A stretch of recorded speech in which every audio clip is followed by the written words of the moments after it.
Donc je vais aujourd'hui présenter sur la politique du logement en France entre les années 1950 et les années 1970.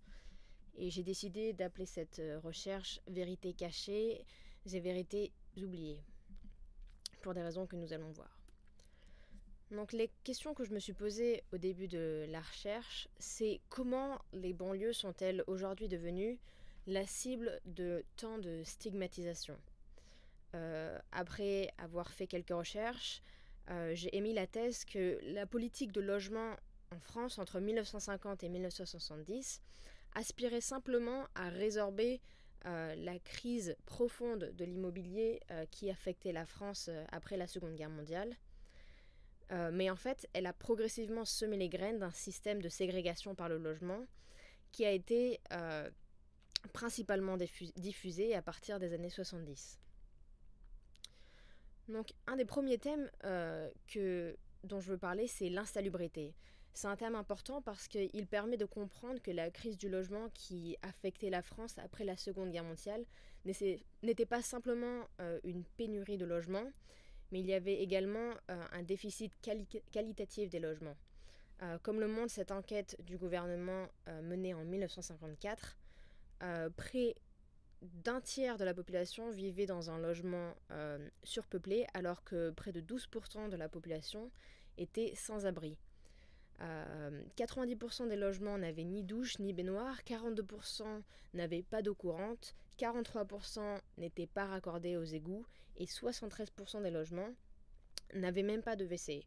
Donc l'état qualitatif des logements en France était vraiment terrible à cette époque-là. Et donc le gouvernement devait entreprendre une politique qui allait non seulement résorber la crise quantitative des logements, donc c'est-à-dire la pénurie des logements, mais aussi qui allait résorber la crise qualitative des logements, c'est-à-dire construire des logements de meilleure qualité avec des normes plus saines. C'est pourquoi le gouvernement a entrepris à partir de 1953 et jusqu'en 1972 une politique dite des grands ensembles. Donc les grands ensembles, c'est ce que vous voyez sur la photo au bas de ce slide. Il s'agit soit de bars, soit de tours, donc des immeubles très grands, avec énormément de logements, qui comportent donc énormément de logements, comme on le voit sur la photo, et qui sont en fait principalement concentrés dans les banlieues parce que à l'époque, les villes étaient considérées comme malsaines en fait.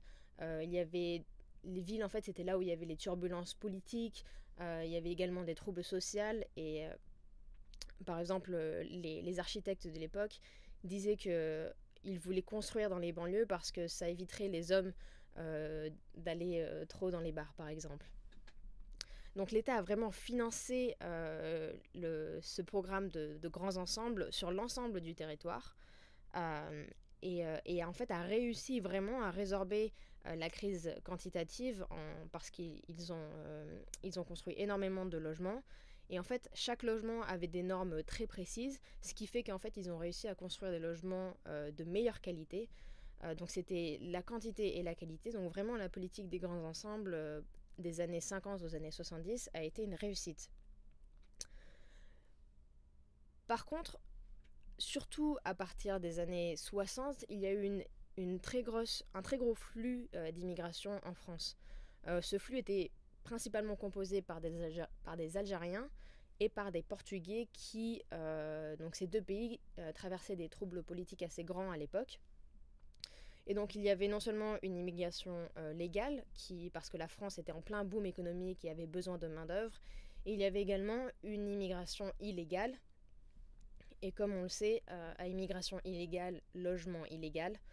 Et en fait, cette immigration a vraiment poussé la diffusion de bidonvilles en France, si bien qu'en 1967, il y en avait près de 250 000 en France, avec en moyenne 75 000 habitants par bidonville. Euh, Pourtant, comme on le voit sur la charte, les bidonvilles n'étaient pas composés seulement que d'immigrés. Il y avait notamment près de 20% de Français, ce qui montre bien que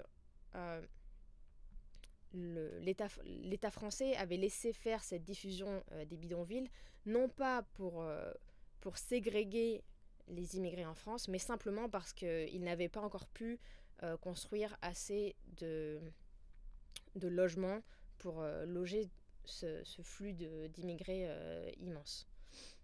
En fait, la ségrégation par le logement, elle n'a pas commencé avant 1970, elle s'est principalement développée à partir des années 1970 avec la politique dite des cités de transit.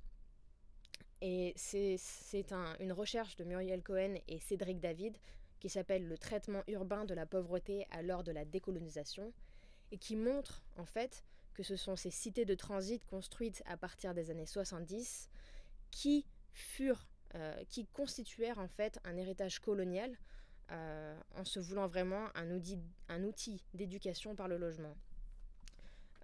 Une phrase qui exprime bien cette idée, c'est que la conséquence la plus durable de l'expérience des cités de transit semble s'observer dans le regard à la fois empli de sollicitude et stigmatisant porté par le plus grand nombre. Donc en fait, ce que cette phrase veut dire, c'est que les cités de transit sont à l'origine, à la source de la stigmatisation qui est présente aujourd'hui dans les banlieues.